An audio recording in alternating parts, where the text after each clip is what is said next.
Nous, on présente une installation vidéo dans le centre Jeanne Hachette. Et pour nous, c'était clair que l'architecture du centre-ville d'Ivry nous a beaucoup inspiré et nous a vraiment poussé de notre pratique architecturale à faire aujourd'hui des films à Ivry qui montrent le vécu dans le quartier, mais aussi ouvrent l'imaginaire de ce qui pourrait se passer ici et ne s'y passe peut-être pas encore.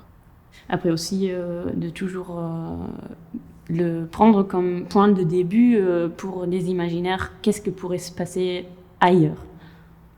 La première fois qu'on arrive, il y a quand même, c'est assez impressionnant, c'est une architecture qu'on n'a pas l'habitude de voir et qu'on ne comprend pas très bien. Et je pense que ça nous intéresse aussi d'avoir des architectures complexes qui ne se dévoilent pas au premier regard, où il faut un peu chercher, où ça donne envie d'explorer les différents chemins entre un endroit et un autre. Et très personnellement, en tant qu'architecte, je dois dire qu'en visitant l'architecture d'Ivry, ça m'a redonné envie de construire. Pour nous, vraiment, si on arrive ici et on sort du métro, on va rendre visite chez quelqu'un, par exemple, on arrive au 5e étage et là, il y a un olivier sur la terrasse.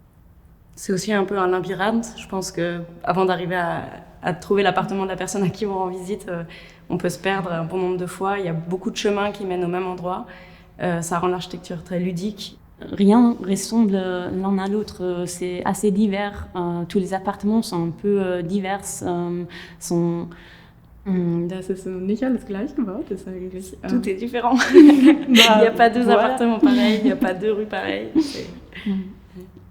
Dans l'architecture de René Gaillustet et de Jean Renaudy, il y a déjà beaucoup de pistes pour construire aujourd'hui de manière plus sociale et puis plus écologique. L'accès au jardin, à la terrasse, la perméabilité entre l'intérieur et l'extérieur. Tout ça, c'est quelque chose que nous, en tout cas, on aimerait réappliquer aujourd'hui pour créer une architecture plus sociale.